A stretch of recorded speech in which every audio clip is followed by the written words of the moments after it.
देश के कई सीमावर्ती राज्यों में बॉर्डर इलाके से घुसपैठ होती है, फिर ये घुसपैठिए सीमावर्ती राज्यों से दिल्ली सहित अन्य इलाकों में भी फैल जाते हैं। दिल्ली में अवैध रूप से बसे रोहिंग्याओं का ताजा विवाद इसका एक उदाहरण भर है।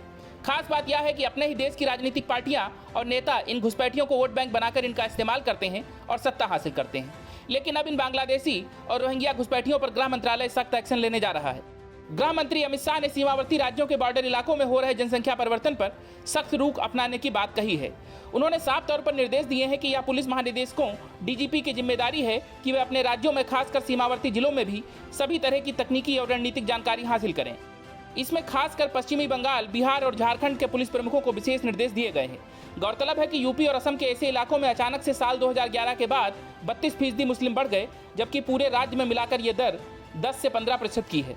इसमें सीमावर्ती इलाकों में मुस्लिम आबादी 20% तेजी से बढ़ी है और साथ ही इनके मजहबी स्थलों की गिनती में भी वृद्धि देखी गई है। नेपाल और बांग्लादेश से लगे इलाकों में भी ये बदलाव देखा जा रहा है।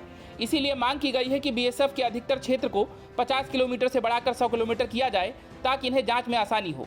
वहीं यूपी और असम से पहले राजस्थान में भी अचानक से मुस्लिम आबादी में हुई वृद्धि सुरक्षा एजेंसियों की चिंता का कारण बनी थी। बीएसएफ की रिपोर्ट में सामने आया था कि राजस्थान के इलाकों में हुआ जनसांख्यिकी बदलाव में अजीब सा फर्क था। जहां बाकी समुदाय के लोगों में केवल 8 से 10% आबादी बढ़ी मिली थी, वहीं मुस्लिमों की जनसंख्या 20 से 25% तेजी से बढ़ी थी। वहीं गृह मंत्री ने आगे कहा कि प्रधानमंत्री नरेंद्र मोदी ने 2014 के बाद से न केवल देश की आंतरिक सुरक्षा पर जोर दिया है, बल्कि चुनौतियों का सामना करने के लिए तंत्र को भी मजबूत किया है।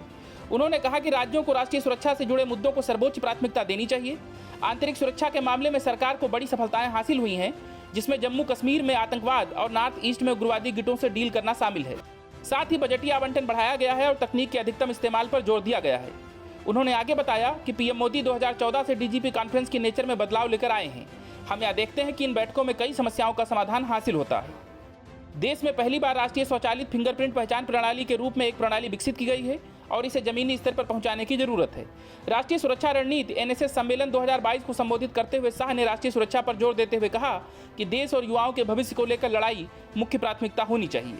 उन्होंने कहा कि 2014 के बाद से प्रधानमंत्री नरेंद्र मोदी ने डीजीपी कॉन्फ्रेंस की रूपरेखा बदल दी है, जिसके बाद आंतरिक सुरक्षा की मजबूती और नई चुनौतियों से निपटने के लिए तकनीक के इस्तेमाल पर जोर दिया जाता है। Bureau report, news of India.